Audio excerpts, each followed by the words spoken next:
La bonne personne, c'est la personne avec laquelle tu es en harmonie. Ton esprit est en harmonie. La vision, les valeurs, le message, le niveau de maturité spirituelle. Ne te renie pas. Garde tes valeurs. Et si tu renies tes valeurs, tu renies tout ce qui est important pour toi, pour suivre quelqu'un. Le plus triste, tu sais c'est quoi? Un jour, tu vas lui sortir au cours d'une dispute. Mais j'ai renoncé à ça pour toi, j'ai renoncé à ça pour toi, j'ai abandonné ça. Et là, tu vas être choqué parce que tu vas te prendre la gifle de ta vie. Je ne t'ai rien demandé.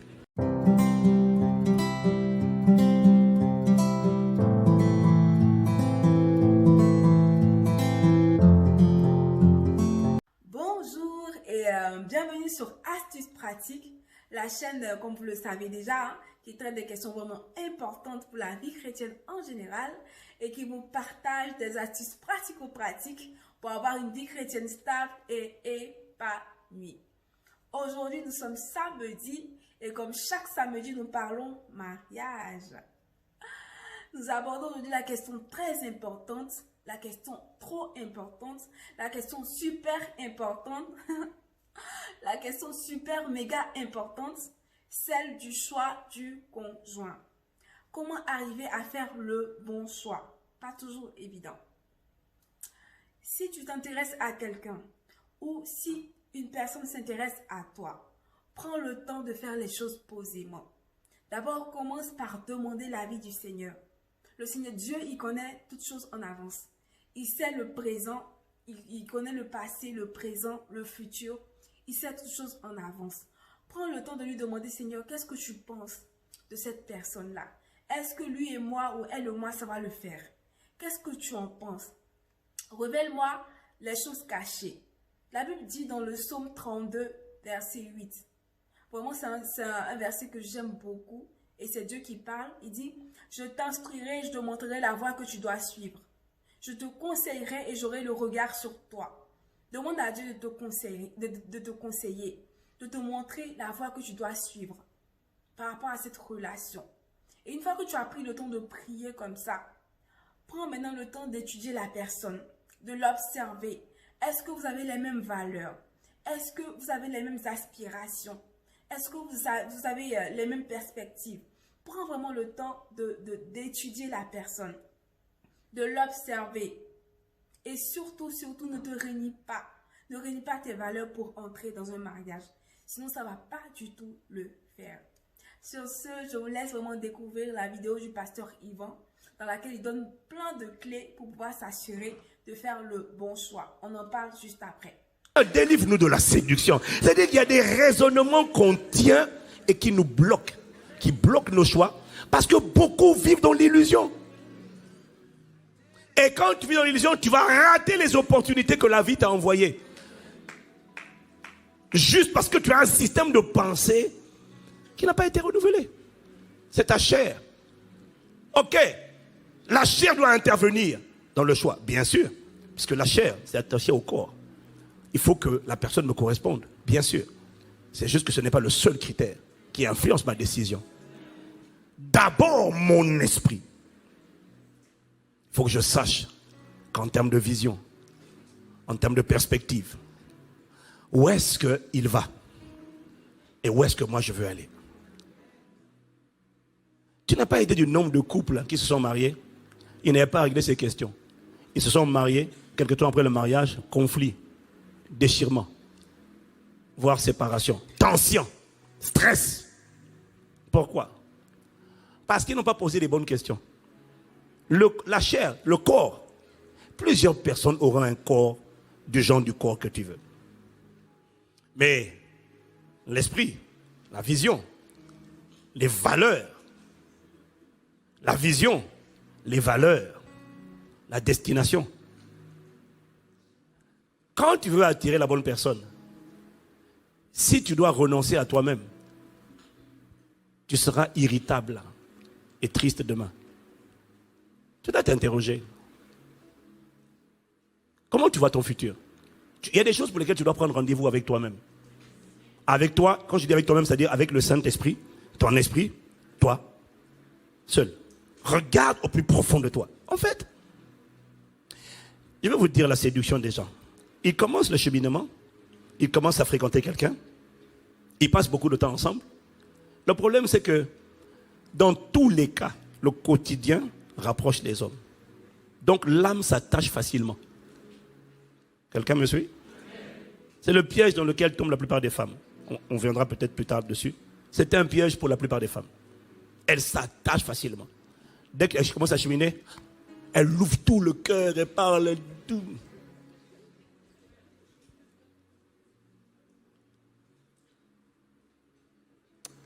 Mais le problème, c'est que l'âme, c'est là qu'il y a l'amitié. C'est là qu'il y a l'éducation. Mais ce n'est pas l'âme qui doit influencer le choix.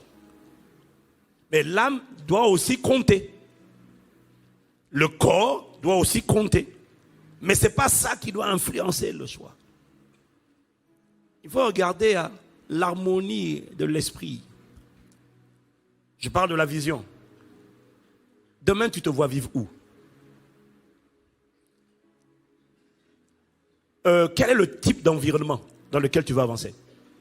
Est-ce que tu vas avancer dans un environnement où on a soif de Dieu? Par exemple, tu es à ICC. Pour toi, la soif de Dieu, c'est important. Parce que tu es dans un environnement d'assoiffé de Jésus. Tu prends quelqu'un qui n'est pas à ICC. Ce n'est pas le problème. Le problème, c'est que tu prends quelqu'un qui n'a pas soif. Et juste parce que vos âmes se sont attachées mutuellement, tu es capable de renoncer à quelque chose qui pour toi, parce que tu sais que toi, un jour, moi je veux servir Dieu. Je veux servir Dieu comme je vois mes pasteurs, femmes et hommes servir Dieu. Comme étant un amoureux. Mais tu étais une personne amoureuse, mais toi tu vas t'attacher à une personne pour qui aimer Dieu, c'est pas si important que ça. Ce qui compte, c'est juste servir Dieu. Je suis un homme de l'onction. Et tu es capable d'épouser quelqu'un, mais en réalité, si tu avais pris le temps d'écouter ton cœur profond, tu aurais vu qu'en fait, les aspirations que ce monsieur-là, il a au plus profond de lui. Moi, j'ai soif, lui n'a pas soif. Lui, il cherche la visibilité. Moi, je cherche la profondeur avec Dieu. Lui, il cherche juste. Mais comme on se fréquente déjà, la plupart des femmes sont piégées par le lien émotionnel. Et puis, elles renoncent à ce qui est en elles. Du coup, elle va suivre quelqu'un. Mais à force de le suivre, du coup, elle va essayer de lui faire des reproches. Oui, mais pourquoi tu n'es pas plutôt comme ça? Et lui, les reproches, il va mal le prendre parce que tu me prends pour qui est. Et donc, du coup, ça crée des conflits. Mais c'est parce que tu as cessé. En fait, tu as renoncé à être toi pour épouser lui. Mais tu t'es perdu, toi. Quelqu'un comprend? Et du coup, tu es amer. Tu t'es marié, mais tu es amer. Pourquoi? Parce que tu ne voulais pas quelqu'un qui n'ait pas le même genre de cœur que toi. Tu ne voulais pas quelqu'un qui n'a pas le même genre de valeur, de vertu. Toi, tu crois à l'intégrité. Toi, tu crois à l'humilité. Si tu as grandi en personne chrétien, tu ne vas pas aimer les gens orgueilleux. Mais il y a quelqu'un qui s'intéresse à toi. Vous parlez, tu le trouves sympa, donc tu t'attaches à lui. Mais quand tu l'entends parler, tu ne vois pas d'humilité, tu ne vois pas de simplicité. Tu vois quelqu'un qui aime parler de lui, qui aime s'exalter. Mais le problème, c'est que comme ton âme est déjà attachée, tu dis, je suis amoureuse, pasteur. Mais le problème, c'est qu'en vérité, tu as renié toi. Juste parce que comme mon âme est attachée, oui mais, ok, le corps n'est pas mal, oui mais l'esprit n'est pas attaché. Or l'esprit c'est toi, c'est pas ce que tu as, c'est ce que tu es, c'est ce qui te caractérise, c'est ce qui détermine les battements de ton cœur, les aspirations, les soupirs les plus profonds de ton cœur. C'est terrible pour quelqu'un de humble de devoir supporter un conjoint orgueilleux. Ah, ça t'énerve. Du coup, tu te sens triste parce que tu dis, mais qu'est-ce que j'ai fait? J'ai l'enfant, d'accord, j'ai le mariage. Bon, enfin, l'enfant, il faut que ça vienne, c'est pas un acquis. J'ai l'enfant, enfin, j'ai le mari. Mais, j'ai pas la joie parce qu'on n'est pas en phase. Il est orgueilleux. Alors maintenant, elle va voir, pasteur, priez pour mon mari. Mais qu'est-ce qu'il y a? C'est marié, mais pasteur, il est orgueilleux, il n'est pas humble. Il est toujours en train de s'excuser. Et puis, il a un petit côté manipulateur, il aime nous culpabiliser. Mais tout ça, là, en fait, tu avais vu ça avant. C'est juste que tu as choisi de ne pas voir. Et maintenant, tu t'es marié et maintenant, tu es malheureuse. Ça, c'est le piège que mon expérience m'a montré. Beaucoup de femmes qui sont allées. Et c'est là où tu vois que le mariage ne rend pas heureux. Pourquoi? Parce qu'il n'y a pas d'harmonie. Il n'y a pas de complicité, ni spirituelle, ni émotionnelle, ni physique. Il n'y en a pas. Au début, il y avait la complicité émotionnelle. Mais, du coup, comme l'esprit ne connecte pas, quelqu'un me suit ou pas? Comme la vision ne connecte pas, la complicité émotionnelle là, que tu as appelée j'ai des sentiments, je l'aime. Quand l'esprit ne connecte pas, ton âme va être déçue. Et là où tu disais je l'aime, la déception va remplir l'âme et l'amour que tu voyais là va voyager. Et c'est là que quelqu'un dit je n'ai plus de sentiments.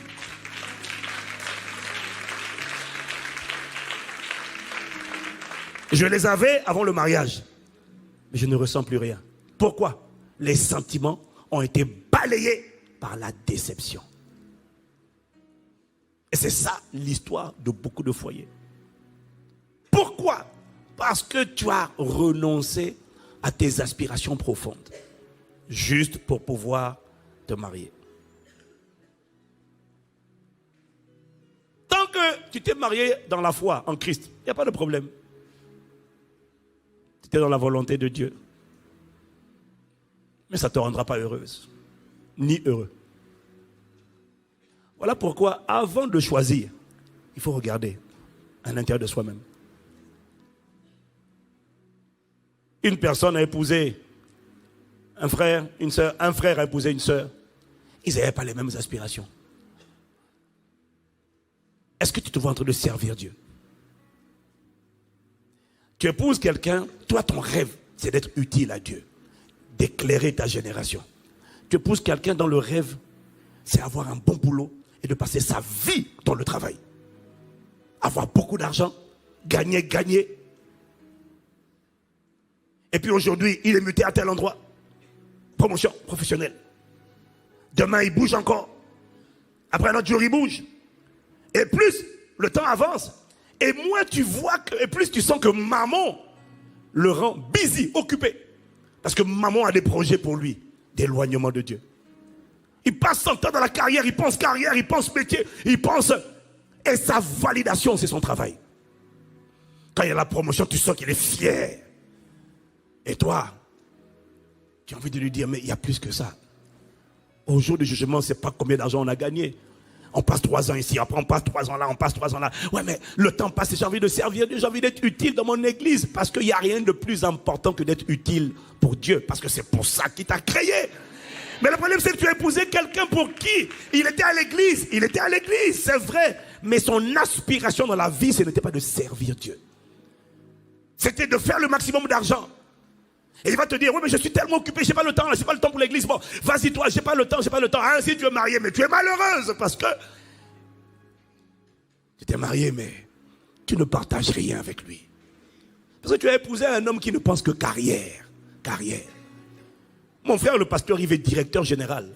Mon frère est directeur général d'une société, de l'autorité des régulations des postes et des télécoms. C'est un poste qui est à la fois politique, économique, stratégique pour la nation. Il aurait pu dire, je suis tellement occupé. Parce que sa vision, c'est de faire du Congo le principal hub de télécom, l'un des principaux hubs dans le domaine des télécoms en toute l'Afrique. C'est-à-dire de développer les... Mais une vision pour le Congo, il a une vision pour les télécoms, pour ce pays. Et il aurait pu dire, je n'ai pas le temps pour l'œuvre de Dieu, je n'ai pas le temps, tellement je suis busy, parce que ses interlocuteurs, ce sont les directeurs, ce sont les ministres, ce sont les généraux, ce sont toutes sortes de personnes. Tout ce qui touche aux fréquences, aux télécoms, au numérique, au digital, ça le concerne. Il est busy, occupé. Et lui aussi, il aurait pu dire, non, je n'ai pas le temps, je suis trop busy. Mais comment tu expliques que tous les soirs, il est à l'église? Tous les week-ends, il est à l'église. Et il fait des sorties d'évangélisation tous les week-ends. Et lui-même, il sort, il va évangéliser. Tout le temps. Tout le temps. Ça veut dire que ce n'est pas un problème de manque de temps pour servir Dieu. C'est faux. Ça veut dire que le gars n'a pas un cœur qui bat pour Dieu. Quand on a un cœur qui bat pour Dieu, on trouvera toujours le moyen de servir Dieu.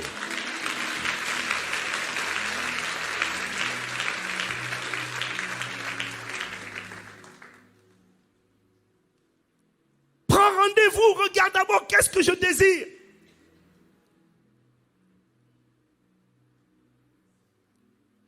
pas obligé. Si tu n'as pas envie de servir Dieu dans ton cœur, épouse quelqu'un qui est indifférent à ça. Il n'y a pas de problème. Vous serez en harmonie. Mais si toi, ton rêve, c'est pendant que je brille dans le monde, que je sois utile dans la maison de Dieu, et que tu te connectes à quelqu'un sans avoir vérifié ce critère-là. Ou alors, comme on est attaché, on parle bien, il est sympa. On n'épouse pas quelqu'un parce qu'il est sympa. Oh, il est gentil. On n'épouse pas quelqu'un parce qu'il est gentil.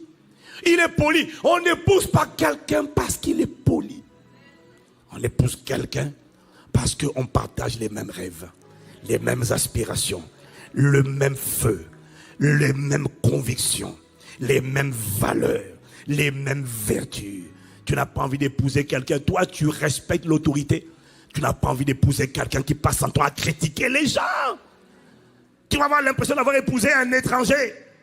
Mais pourquoi tu critiques tout le temps? Non, mais les gens, les pasteurs, c'est des faux idées. Les gens sont fous. Ouais, mais tu sais, moi, ça me dérange parce que tu risques d'exposer notre foyer à la malédiction. Parce qu'à force de parler mal des gens, c'est une malédiction. La Bible dit que la vie et la mort sont au pouvoir de ta langue. Ta langue, là, peut te tuer. Mais ça ne va pas te tuer, toi, mon mari seulement, ou toi, ma femme. Ça va nous tuer tous, et nos enfants vont prendre feu à cause de ta bouche. Parce que ta bouche devient la porte ouverte de Satan dans ma maison. Mais qu'est-ce que tu fais? Il y a beaucoup de signes que tu devrais voir, mais tu ne vois pas juste parce que, non, mais il est sympa, hein? Oui, mais c'est pas tout d'être sympa. Prends rendez-vous avec toi-même. Qu'est-ce qu'il y a au plus profond de moi? Écoute-moi, mieux vaut être encore un peu de temps célibataire que d'être deux mariés et de rentrer dans l'enfer pour ton âme, où ton âme finalement est déçue, est découragée, est frustrée et amère. Je te garantis, c'est mon expérience, je sais de quoi je te parle, parce que je vois ça tous les jours. Quand l'esprit ne connecte pas, la déception va rentrer et va balayer du revers de la main ce que tu appelais amoureuse ou amoureux. Voilà, j'espère que la vidéo vous a parlé, que vous avez bien noté toutes les clés pour s'assurer de faire le bon choix. N'hésitez pas à me laisser en commentaire ce que vous en avez pensé et surtout likez, partagez, abonnez-vous pour ne rien rater chaque samedi sur le mariage et pour ne rien rater également sur les astuces qui sont données en semaine. Au revoir et à bientôt sur Astuces Pratiques.